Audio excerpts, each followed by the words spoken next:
Hi, everyone. Welcome back to Double Booked, another episode having to do with all things family, motherhood, career, beauty, health, wellness. I'm Nicole, and I'm joined by Michael Ann today. You can hear us on all of your favorite podcast recording spots like Apple, Spotify, and YouTube channel. Welcome, everyone. Yay. Hello. Make sure you look for Double Booked Official. That's our podcast name in the That's search bar. And I'm feeling very official today because check out my headphones that I've added to my podcast listening and speaking. So full on, I feel very official now. You look official and you sound great. Coming in crystal clear. I'm using my microphone for the first time. The red light is on. You could tell I'm using it. The last time it was just a prop. So funny. So we have a lot to talk about today. I think we got to recap the weekend, what's been happening in our daily lives, but we're really going to talk a lot today about travel, whether it's business travel, personal travel, traveling with kids, traveling without kids, all things travel. We'll tell you stories, we'll tell you tips, we'll tell you all the things we like and don't like about traveling.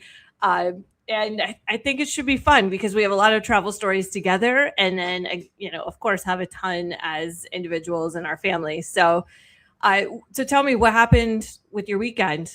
What's going on with the family? Everything is good this weekend.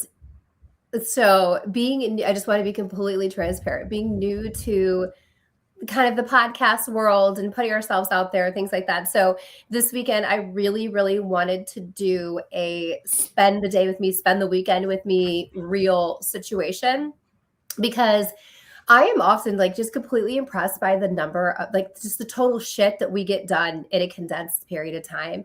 So I endeavored to do it. I took all these little snippet videos, which was laughable, ridiculous. It's definitely a learning curve. And now I had to find the time to stitch them together. So it was a jam-packed weekend. It should be a good representation of what a typical realistic weekend was. We had very few sports. So that was the only thing that's missing. Usually we add in, baseball tournaments and soccer games, and we didn't have any of that this weekend. So it should be interesting. That was my weekend. Pretty low key.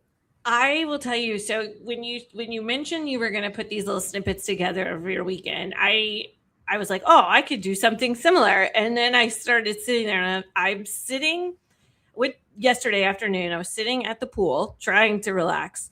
I had one of my kids, and then all of a sudden I remembered I had a showing at the house because our house is for sale. So I was like, shit, I got to go get the dogs. So I left my child with another mom at the pool. I went and grabbed the dogs, put them in my car, brought them back to the pool, left the car on, and then my family member called and said, oh, I'm dropping off one of my kids. And so now I have another kid. And so I'm sitting there and I'm like, how do I take a picture of all of the things that are happening right now, all at one time? I was just like, then I had to get everybody back to the house and the dogs. And then I was like, I'm losing it. But all worked out. So I don't have any pictures of that. You guys, maybe you'll see pictures of me sitting at the pool because that was the most enjoyable part for the 5 seconds that happened. It's like the 5 seconds you were sitting at the pool that looks like, oh, look at this mom has all this time to just chill and work on her tan, but they don't understand the behind the scenes. And you can't encapsulate that chaos in a picture. No, and this is after the weekend. We had one go to prom. We had one at private dance lessons. We then had to go to this is like first world problems, right? Then had to go to the BTS concert. So it was all moving parts. But one thing I did do this weekend, which very, very rarely happens, is I binged a little bit on the Madison on Paramount with Michelle Pfeiffer.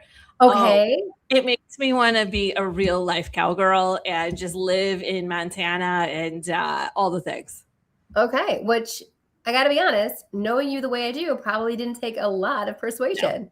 No, not at all. Like just the way that they shot this and the views were incredible. And it reminded me of a trip that we took to Wyoming and just the scene of the pretty yellow flowers and the water and the mountains. It was just gorgeous. So if you get a chance, watch the Madison. and also take a girls trip to a dude ranch. We went Yes. particularly to Brush Creek in Wyoming, and I'm telling you, it was really life-changing. It was a life-changing experience, I think. You know what I was thinking about this weekend, oddly enough, about being a cowboy and horseback riding, since I feel like we've done a relative amount of horseback riding together. Do you remember when I almost died a couple of months ago riding a horse in the Blue Ridge? I hate to laugh, but you've got to tell like set the scene for everyone about we travel. I'll start and then you chime Okay. in. So we Yeah. go do an annual girls trip. This past year we went to Blue Ridge, and we usually have some different activities throughout the trip. So we all decide, all right, we're going to go horseback riding again. We call ourselves beginners so that we can go on this leisurely stroll and talk and horseback ride and see all the scenes, all the beautiful stuff, right? So we're almost done with the horseback riding trail, and all is going well until I'll take it from there. Okay, so yeah. So and I am not, we went beginner because there were some people in our group that are beginners. I mean, I'm not gonna be, I can't wrangle cattle on a horse, but I mean, I can ride a horse. I'm not afraid of horses. I enjoy it. I can canter, trot, gallop, the whole. This was just walking. We were just walking on a dedicated trail. These horses do this 17 times a day. They're lazy. They're chill. We get to this point where there is a tree, and I mean like at least 7 foot, 6 foot diameter oak tree that has grown diagonally across the trail, and it's growing this tall grass below it. So casually, our guide is like, hey, try to get your horse to stay over to the right because they like to eat this tall grass over there. Try not to let them. And I'm like, I can control this thing. I know how to control a horse.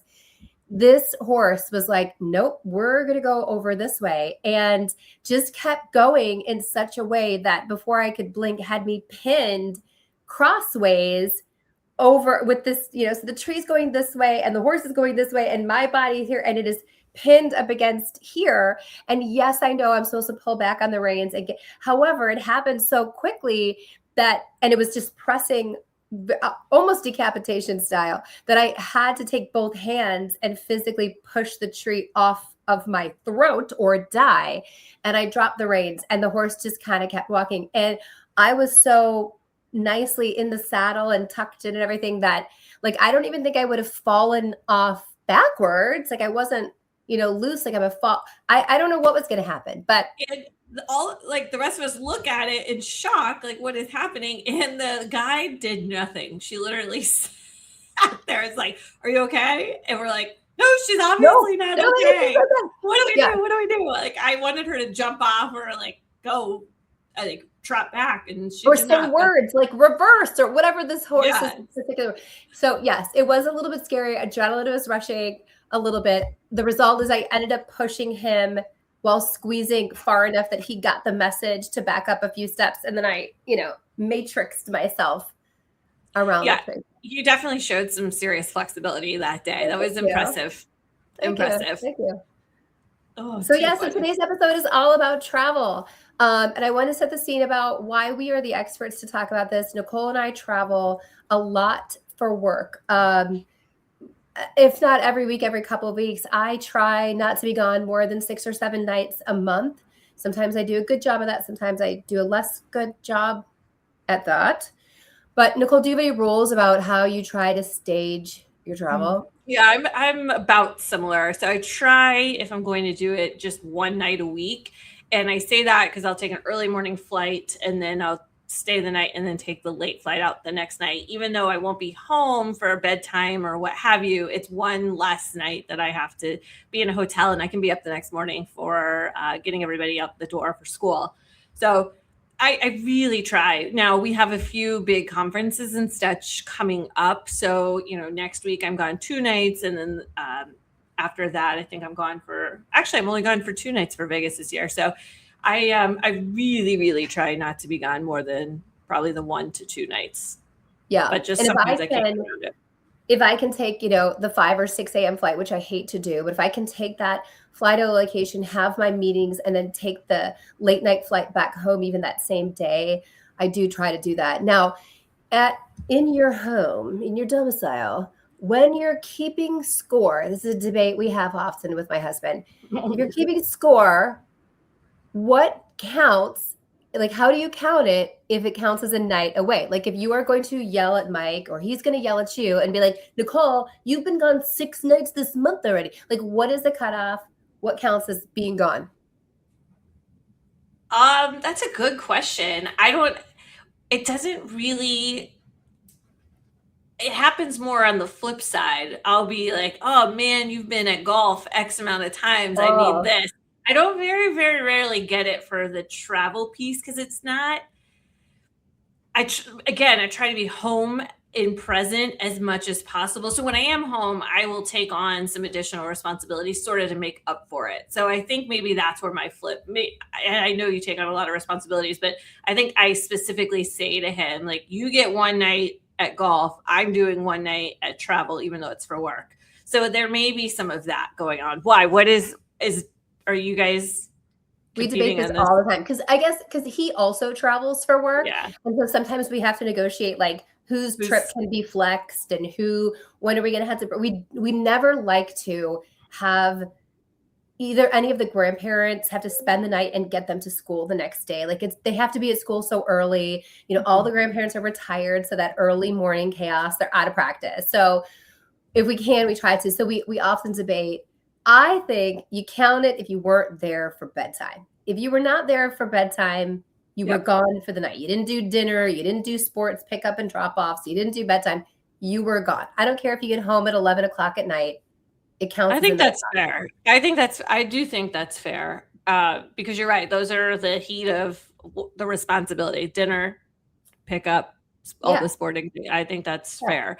Now, I will say what's been a game changer for us is having, and we've had this for a while, is afternoon help. So I have somebody come in I'm lucky to have somebody come in from 2 till anywhere between 5 or after if need be. And it's to do the driving so that we do not have to worry about that part of it. And then this person will stay and do pickup if we absolutely need to. Therefore, one of us just has to be home for sleeping. Yeah. I will say I have to give a plug to my mom. My mom is our official nanny. Like we've hired her, we pay her to keep things copacetic, and she does part of it's because we've got 3 kids and they generally have sports every single night, in different places. So we need a third driver. Like we can't just give it all to my mom. Yes. So it's a bit, but she has been a life-saving game changer. And if she's busy or one of us is gone, then my in-laws are happy to be there as well to take any of the kids anywhere they need to be. Well, So and I think not to get off topic of the travel piece, but like something that I was told a while back before all the children is don't be afraid to ask for help. And I think because of our personalities, sometimes it is hard to lean on other people. And once I embrace the fact that it's okay and this is acceptable and my life, their lives, everybody's lives seem to work a lot better when we do have the help. I've been able to grasp it. But if anybody is out there and trying to struggle with this decision, like I absolutely get it. It took us a while to get here. But once I started bringing in the help needed, it has been a game changer because it allows for me to be present when I'm home. So it allows for me to be at dance if I want to be at dance. It allows me to cook dinner if I need to cook dinner, or really truly do the homework if I want to do the homework, which I don't love doing the homework, but it allows for me to be present with the family as long as there's other people taking on some responsibilities for me. yep. I love to do homework. So if anybody ever needs Yeah. any homework help with their kids, give it to me. I love it. We do it all. We math, English, you name it. I'm all over it. I'm a tiger mom. Yes. And I do also want to say my mom just retired and moved here 2 years ago.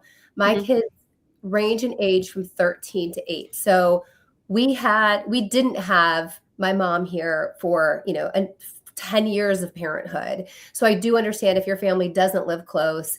I would say we had great success hiring college kids. We used care.com. We paid for the background researched membership to care.com, and we would find college kids, and often they would just be with us for maybe a semester until their schedule changed or they got an internship or things like that.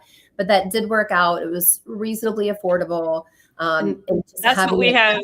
Yeah, that's exactly what we did for this last one with care.com. And she's worked out great. Oddly enough, she actually lived like 3 minutes from us. And so and she went to school with a lot of our friends' kids. So we had a lot of reference points. So it actually worked out really, really well. But yes. Awesome. Cool. Okay. All right. All right. Talk travel tips. Knowing that we are clearly the right people to talk about this, let's talk about it.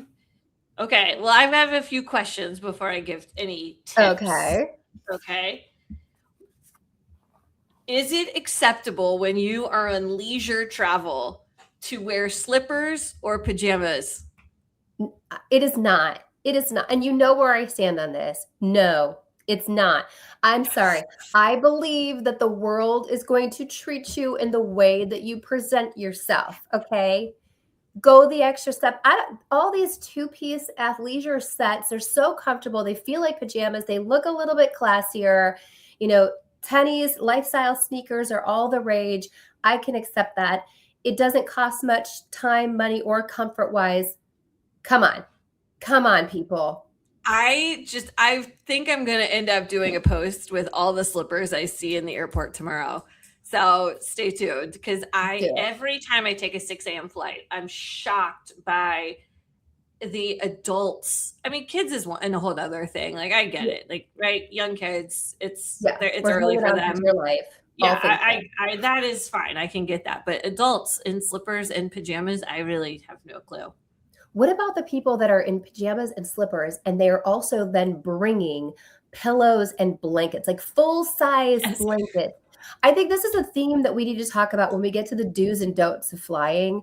You are in a public space, a tiny, confined public space that has to be shared with other human beings. It does. You got to share the space. You got to share your armrest, your foot space, your airspace. You have to give it some courtesy here, people. Oh gosh, yes, it's hitting really close to home. It is. All right, so then are you allowed to take your shoes off on a flight? I am so against this. I hate feet. So I really freak out when I see somebody who doesn't have their shoes on. And then if they're sitting next to me, forget it. I have the heebie-jeebies. Yeah. I don't take my shoes off when I travel for work. But if we're on when we went on spring break, it's a bit of a longer flight. I had socks on. I have, me, my compression stockings for the flight. So I have socks on. I just took off my tennis shoes, underneath the seat. It's hidden. You can't really see it. It's just me and my kids in the whole row. We take the whole row. I feel like this is mildly acceptable. Mildly acceptable is fine. And I get for overnight travel and things like that on planes. Sure. Totally understand that. But on an everyday, hour to 2 hour flight, I don't know. Yeah. Not a fan. I'm not a fan. Have you ever had somebody, I see them all over social media about the seat behind you putting their feet up into your armrest or on the side of you? Have you ever seen this? No, I would lose it. I would lose it. I would say something. Yes, there'd be a post about me online for sure. I would say something to that human being as well. Yes. They're not just gonna ride this out. So feet gross me out. So I was on the plane a few months ago, and this is not feet. This is someone's hand. So whatever. I try to be genuinely nice when I'm traveling, and I'm on the window seat at this point, and I start hearing this sound, and I look up, and this gentleman's nails were probably the longest natural nails I've ever seen in my life. And he was tapping his screen in front of on the headrest to watch a program. And I was like, oh, I can't look at this. Be aware of your surroundings. When you are tapping your screen or playing a game, there is a person sitting in that seat. There's a person sitting there. Hello? Yes, couldn't handle it. Or what do you do if a kid is sitting behind you and they keep kicking your seat? What do you do? I've battled this one back and forth. Sometimes, if it's excessive, I'll look and be like, hey, I'm sitting here. I do understand. I have a little bit more leeway, especially depending on the age, and if the mom or dad is by themselves and they just are having a moment. Like, I get it; it's tough. Like, traveling with infants, toddlers is hard. Yeah. So I do give some leeway to it, or I'll be like, "Hey, I have this pack of gummies. Do you want to?" Like, I try Yeah. to diffuse the situation as much as I can. I've had 4 kids on an airplane. I totally get it. And I'm always the mom, even with my kids being older now. Like, for those of you who don't, my kids are 11 to 22 years old. So they are very self sufficient on airplanes at this point. And I still take a bag of snacks because inevitably, and we'll get to the snack stitch because my Yeah. gland Yeah. has snack stitch. We always take snacks. So if it's another kid or what have you, it helps diffuse the situation. Yes, I agree. I will offer snacks. I will have sympathy. If you are a parent and you are trying your best, I do. I have sympathy. I get it. I think for the most part, we're all just doing the best we can and we're just hanging on for dear life. I have, however, seen the parents that are just unparenting. There's Yes. unparenting. Oh, and that does bother me. But I also have a really soft spot for parents who are traveling alone with infants and they have like the carrier and the diaper bag and the stroller and the carrier Yeah. and their bag. And it's like, my instinct is to offer to hold your child because I love babies, but I do recognize that that is creepy. So instead, I will offer to help. Can I get your bag up there? Let me get your stroller. I think it depends. I will say, like, if you immediately go for the baby, that might be one thing. But I've been on a few flights where the mom is having a moment, and I'm like, listen, I have 4 kids. Like, I totally understand what you're going through. I'm happy to help you. And people have given me their kids before. So I will say, like, I'm the same way. I genuinely feel for those traveling alone because we've both done it and it's not easy. And you have so much crap that comes along with these kids when you travel. So for sure, I try to help Yeah. them. And if your When baby's ears are hurting on the way up or way down and they are just losing their shit, I gotta tell you, doesn't bother me at all. Don't care. Been there, done that. I know you're trying. Yes, I tune out. Yeah. Okay, let's talk about okay, so in getting ready for this episode, I try to go back and do a lot of research and I spent a lot of time on social media looking up travel hacks. And as somebody who really does travel frequently, I two things I'll say. One, some of them are great, and the other thing I'll say is some of these are stupid.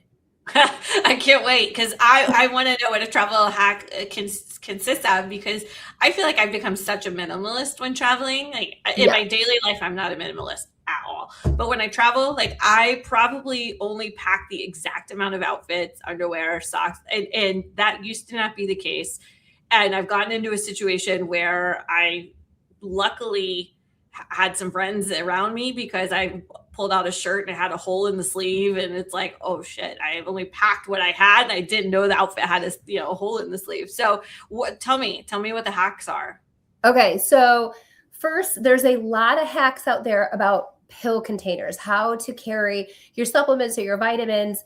I have Okay. there. You do not need that. You take your smallest, like prescription bottle you already have, put everything in there. Just put it all in one. I take one bottle. I don't need a colorful rainbow labeled by day. I'm just putting it all one bottle. The end. Okay. Yep. Also, I want to say that a lot of these like enormous suitcase style, hard cased, like makeup and toiletry type bags doesn't work. Doesn't work. I'm trying to get into a carry on here, people. That's not going to work. Nope. But to that end, I think I own not probably 9 different styles, types, consistency of toiletry bags. I don't have one that works. If anybody does, please send it to me. Please Okay. suggest I'm this. gonna send you the one. My mom got us all. So my mom invites us on a trip each year as part of our gifts. So she gets us one gift for the entire year. So part of that, she like presents it very nicely. So she presented us with these travel bags. It's a Okay. trifold, and so Okay. you can hang it in the bathroom. So it's a small pocket, a pocket that has like a mesh on it, so stuff that wouldn't leak, and then stuff that a plastic pouch so that it's like shampoo and this stuff that could leak or get all over. and it's the perfect size. So it folds right up. It fits in the top of my suitcase where your shoes would go. So it's like the same height as that. So it's probably, I don't know, maybe 2 inches, 3 inches thick. And it's been it is a game changer because I was in that same boat. Now my makeup bag is separate from that. Let me be That's what I clear. was This going to is say. Okay, I have plenty of bags that work for just face products, soap, yes. conditioner. But then my makeup is always separate, and I'm looking for one I can do both. I don't wear a ton of makeup. I don't need a ton of makeup. I'm not bringing my entire 9-step evening routine with me if it's just a one-day trip. So I should be able to put these both into one bag, and I haven't found it yet.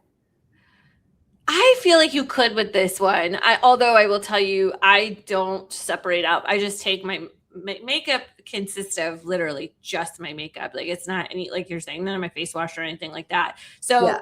it kind of fits like whether it's in my suitcase or in my, other carry-on, like my backpack. So I kind of keep those separate. But do you have double of everything so that you always have a to-go? Me neither. no, Me neither. Everybody says do that. I don't do that. No, I don't.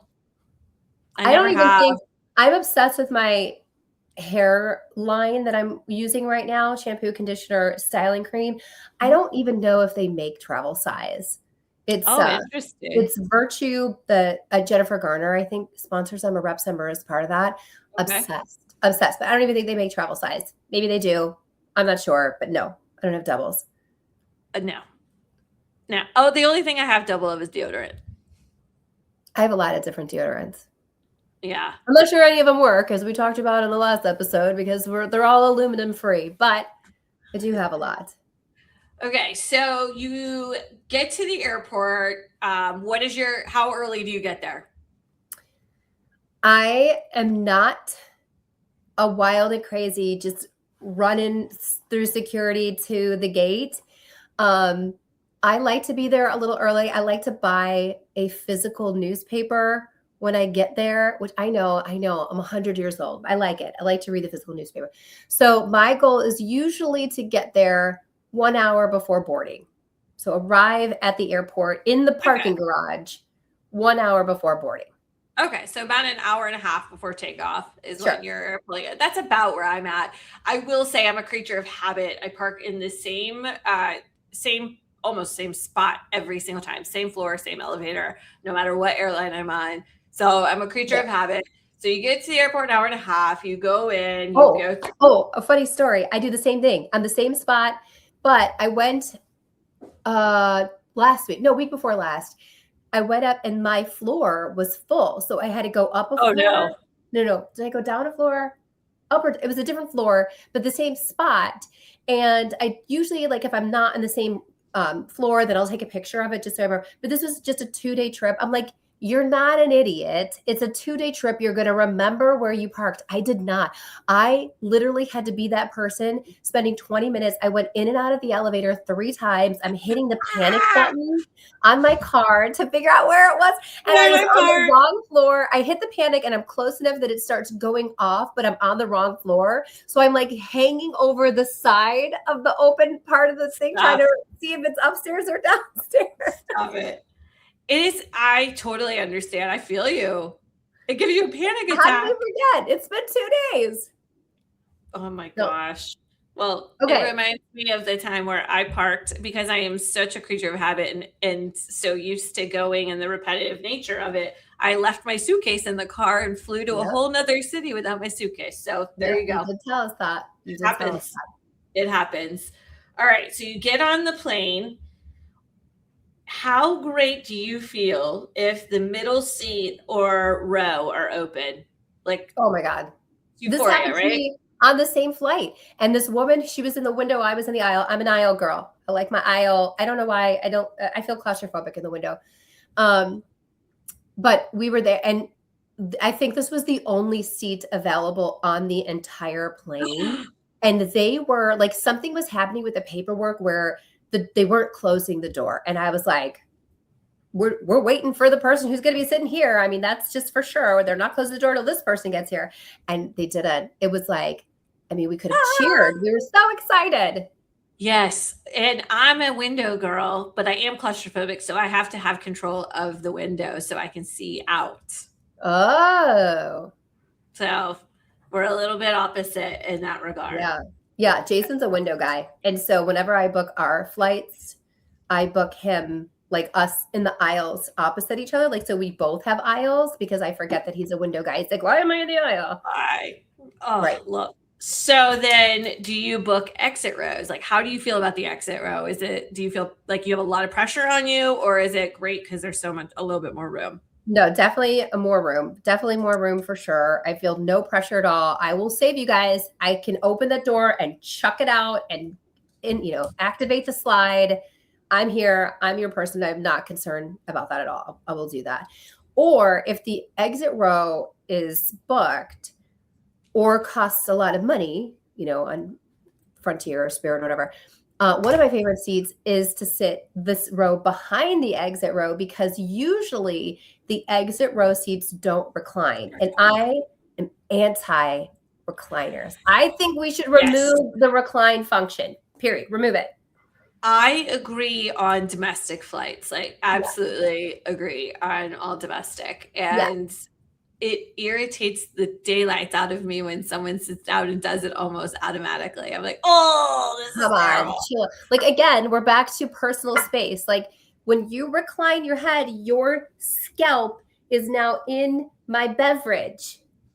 Ugh. Ugh. Yeah. No thanks. You talk about how you sound very pretentious when you say, I agree on all domestic flights. Domestic. Okay, here's the real thing. Okay. And I know your answer, but for all of our guests, do you pack snacks and do you have food scarcity issues?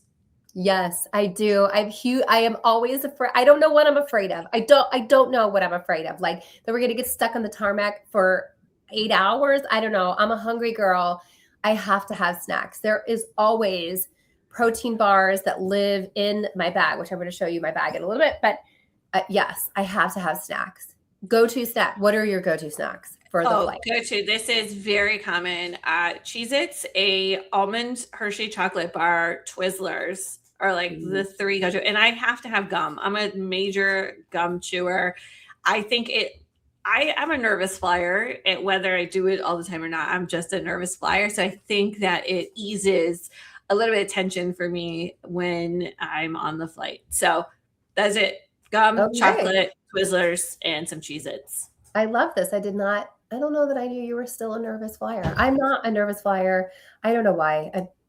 There's a lot of things I have anxiety about. Flying is just not one of them.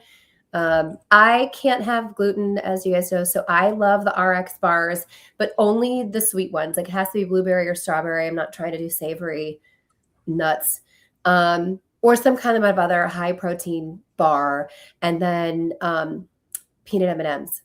Oh, love! I will mix those in every once in a while, for sure. Yeah. Now, do you drink on a plane? Are you a cocktailer on an airplane? It depends. Have I been given a free upgrade? If I have been given a free upgrade, I feel like I have to. They've given me this for free. I have to use the amenities at hand or I am unworthy of the upgrade. Karma will come get me. Okay. So, but if you're on a traditional flight, it's Thursday afternoon, you're flying home or you're flying to vacation with your family or friends or whatever. Are you cocktailing? Not usually. Not usually. Are you? It depends. I mean, I've been known to cocktail on the flights from here. Like if we're together, we're getting the chambers, but yeah. I mean, I don't love the cocktails they have to offer. I'm a very picky drinker, and I would say I only drink Sauvignon Blanc, New Zealand. From New Zealand. They don't have that on the plane, so sometimes I'll do a mixed drink or their version of sparkling wine. But yeah, I think cocktails though, when you're on certain flights, like I do think it loosens everybody up for a conversation. So we've been on a few flights where we've met people in other rows and it's always a good time. Yes. Let's talk about one of those times we were on a flight together. We were cocktailing. We were on our way to this Vegas conference. When was that? When did the very first movie come out in that series?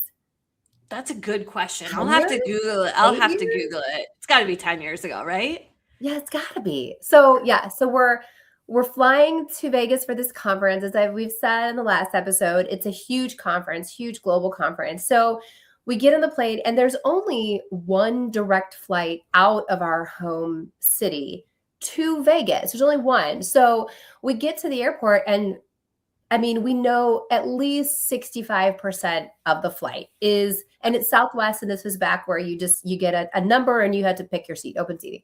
And so somehow, going back to being an aisle and a window girls, we go and we take a row, and I'm in the aisle of that row and you're in the window to start. And a friend of ours, a gentleman friend of ours, says, "Oh, I know these girls. I'm going to sit in the middle." Now, and then eventually we did switch with him. I think I went to the middle so that we could be tucked into the movie, but we so. had this plan. We had read this book and we were going to watch this movie that had just come out, and we were saving it for this fight because this is before really Wi-Fi was on planes. Yes. So we decide, what are we going to watch, Nicole? What movie?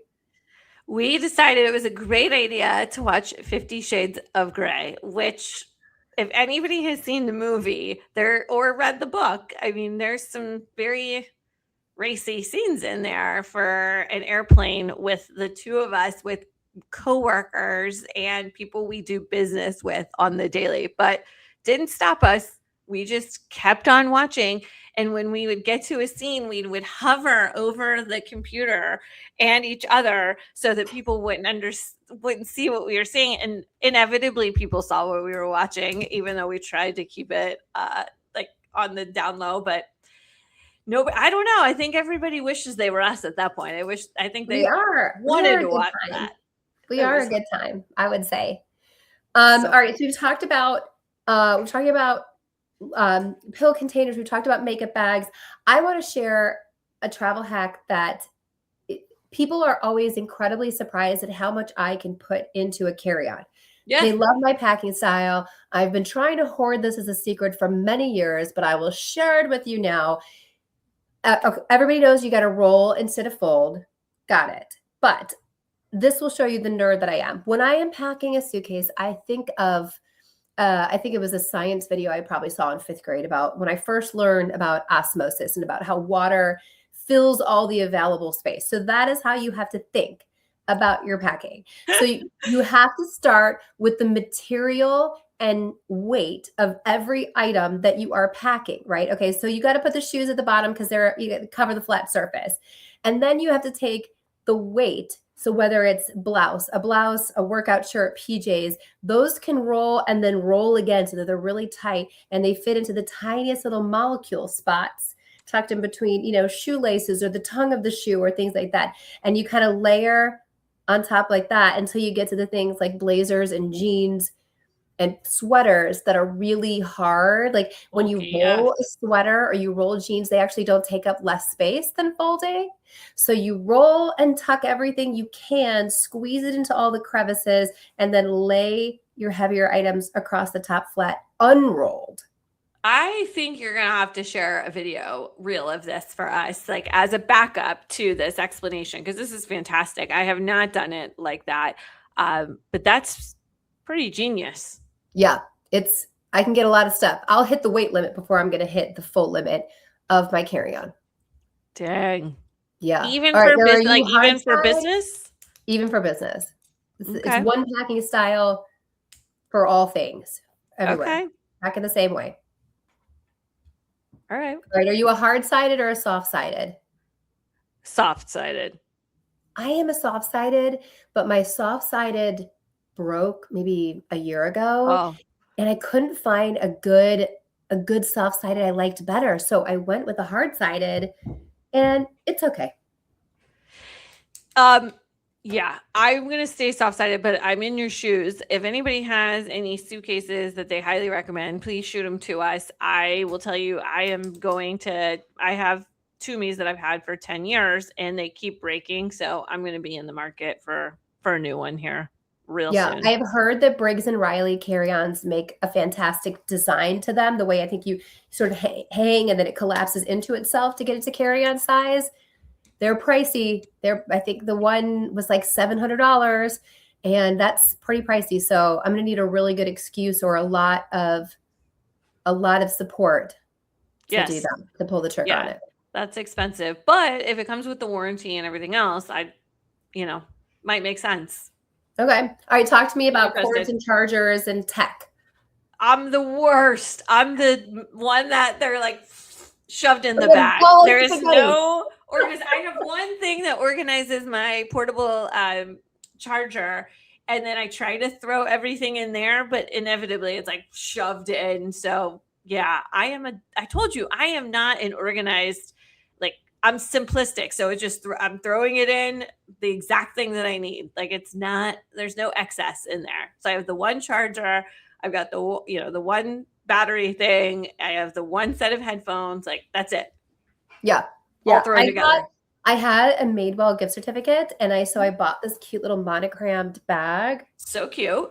And this is, I think, because it's pretty and it's monogrammed, it is currently what I use. I have all my chargers, all my excess, extra ports, bases, cubes. I have all that in there. And I think because it's pretty, it's been motivating to do so.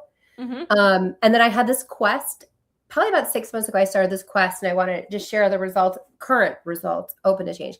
So I wanted a bag that if I just had one meeting, I was going to be gone one day, and I didn't need to pack up an overnight bag, that I could use, that's going to fit, notebooks, computer, charging, that kind of thing. Mm-hmm. But generally, we also have to have a makeup bag and usually a change of shoes, right? Because if I'm going to a meeting in heels, I don't want to be trudging around the airport in heels too. So it had to be able to discreetly hide a pair of shoes and then also be suitable to walk into a meeting with.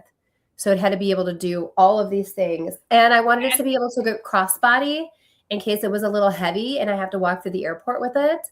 Okay. So I ended with this. See what you came up with. I've got base. This is my base bag.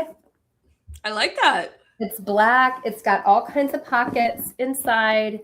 It's got snacks inside at all times. It does slide onto the handle of your carry-on if you're going to take it with a carry-on. It fits under the seat.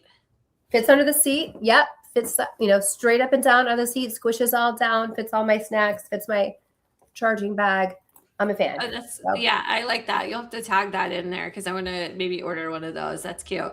Yeah, and it's got handles, and then it's got over the shoulder strap, and then it's got a crossbody strap. So you could do any of the three. Versatile. I like it. Yeah, I know. So I love that. That's where I'm at. So you've now landed, right? We've had our snack, gone through all of our snacks. We've had all of our bag. Everything's in our bags. We've landed. How much does it annoy you when people just get up, first off, and then think that they're going to cut you off when you go to get out? It is every row going back. I don't quite understand why you don't load the plane that way, but that's a whole nother thing. Agreed. But how do you not realize it goes every row? We're all in a hurry. We all have somewhere to be. Yes. I got it. But the plane unloads the same way every time since the beginning of time. Yes. I'm sorry. that doesn't work for you. Sit down. Yes. And then to top it all off is those that decide both in the airplane and in the airport that talking on your speakerphone is appropriate. I actually have heard twice now on, I think it was American and Delta, maybe it was Southwest and Delta. It was Delta and somebody, where in that beginning announcement, they do now say it is your policy. You must have earphones in. Thank God. And I'm like, yes. I totally agree. I don't want to hear what you're talking about. I don't want to hear what you're listening to. No. I don't. I also what was I just going to say? So I think that you get the clear, you get TSA pre-check, you have these global entry, you have all these pay for play services, and they do these background checks because we want to make sure that you're not dangerous. And I get that. But I do think that there needs to be some kind of a common sense component. I think you have to qualify for these services above and beyond just not being dangerous. You have to be not dangerous and also able to go through security and board a plane efficiently. test. I think there should be an IQ test. Oh, there should be, because there's some people that are in pre-check, and I was like, I think I do try to, when I'm traveling for personal, I try to take off my traveling for business hat, because I am efficient, and it's like I do everything like very methodically when I'm traveling for business, because I'm on a time crunch. Now, personal, I'm usually like a little more lackadaisical. I'm ready, to have a good time, and I still get annoyed with the way people are, so stinking slow. And by the way, that you have, you're only allowed 2 bags. It says everywhere you're allowed 2 bags. Yes. Why do you have the third one? Why? You also know that your suitcase can't be over 50 pounds. Why are you getting to the airport and your suitcase is 75 pounds and you're ripping everything out of it? I just don't get it. And if you do, you step aside. Yes. Let the others go. Step aside. Step aside. Yes. But, all right. Let's talk about, what is your best tips on traveling with children? Like, what are some things you've done with the kids? Oh gosh, that's a lie. That's a lie. No. What has saved you time? What has saved you headaches? Like, what do you do with your children? More food than you thought you needed. Yep. I think it's also important, like on the actual traveling, like the flight and the airport, try to keep it still segmented to the same things. Like if it is lunchtime, try to, okay, guys, it's lunchtime. Let's have a meal, not just pick. I'm not really hungry. Like divide the time the way that you would if you were not in an airplane. I think that helps. Mm-hmm. Have things that are fully downloaded. My kids are, they're old enough that they're really into video games and blah, blah, blah, blah, blah. But, God forbid you get on that plane and the Wi-Fi just isn't working today. So have things that don't need the Wi-Fi to be able to do. Like there is offline games, I think it is, that they all have on their devices that you could play offline games. We do a lot of Hangman. I take Go Fish and Uno. Tic-tac-toe. Like we do a lot of those types of old school games that I grew up playing. So we've done that. I would also say, just the more frazzled you are, your kids pick up on that. So staying just kind of cool, calm, and collective as much as possible. I know there are scenarios where things kind of come up, or, the seat arrangements may change, but the kids feed off of your energy. So just keeping a cool demeanor helps. Yes. That's when you start cocktailing, right? Yes. Yes. And my husband is he's not very chill, but we'll try to keep it chill for him. Okay, we're almost out of time. Obviously, there's so much more to talk about that we're just not going to have time. We're going to have to get to a second one for sure. I do want to cover a hot topic, zone skipping. How do we feel about what's that? Zone skipping. Oh, in the airplane. Yeah. Okay, so we've done this. We're guilty of this. I know. We are so within guilty. reason. Within reason. So I won't do it. I like hold to my guns when I'm traveling by myself. Now, where it goes a little awry is if I'm traveling with a friend like Michael Ann or my husband and children, and I take them with me, or vice versa. So I've done it. I can't say, like, I still feel guilty even when we do it. Yeah, I'm a rule follower by nature. I just am. Yes. I want to board with my zone. I'm not trying to hurt anybody here. And I will never, ever board with a different class of service, right? Like even if my husband or best friend or somebody is boarding in first class or comfort or whatever, I'm not going to do that. I'll just meet you when I get my zone. But if you're zone 5 and I'm zone 6 and we are sitting together in the same row, I think boarding with zone 5 is okay, but don't do it on American. Because then you get. Your scanner now says, no, wrong zone. My client got buzzed when she flew with me. I happened to have the earlier one, and she got buzzed, but they were okay. They let her slide. Yeah, they did. After the alarm went off. Yeah, they did. Both that was amazing. True. That was amazing. Okay, is there anything else we definitely need to cover? Oh, how to travel with a hat. If anybody has suggestions on how to travel with multiple hats that can't be squished into your suitcase. We have a friend, she's like that children's book. She has literally sent us photographic evidence of her wearing 5. I think 5 was the max. cowboy and mesh and summer and beach hats on her head All in for the one. duration of the flight. 5 hats on her head the whole time. So if anybody Entertainment has at a its better finest. idea, I'm all about that. I also would love a suggestion on a 2-piece outfit Oh, okay. or any of those like really fantastic athleisure trousers. I want something that's comfortable for the flight, but that I can roll straight into a meeting with. Ooh, interesting thought. I wouldn't mind that either. Yeah. So if anybody has any thoughts or suggestions, they can send us or things we could try. I would love, like, especially if you had like a picture of you doing this, that'd be great. Yes, absolutely. That'd be awesome. And last, I'm going to ask you, will you take a red eye flight? No, I don't take the red eyes. Me either. I can't. I had a disturbing experience where someone had a medical emergency on my very first red eye, and I haven't taken one since because Oh it just no, I have freaked no me out. traumatic stories. It's a lot. I give kudos to those that can take the red eye and fall asleep and do all the things. I am not that person. I mean, I can kind of sleep on a plane pretty good. I'm pretty good about like sleeping in anything that's in motion. But it's not good, restful sleep, A. No. B, if I land back at home at 6 a.m. and I walk in the door, like I have to be immediately on. Like Yes. it is, you are just stepping right into the fray of chaos. And I'm not ready for that. I'm not. No, in the time that I did do, I felt like I was in a permanent hangover the whole day. Yeah. And I didn't even have a cocktail. I was, it just wasn't the good sleep. Yep. Agreed. So no red eyes. All right. Well, listen, I think that's all we probably have time for today. Thank you all for joining us on Double Book. Don't forget, Double Booked Official on all of your listening stations, Apple, Spotify, YouTube channel, and more. And stay tuned for our next upcoming episodes. And follow us on social media, Double Booked Official Podcast.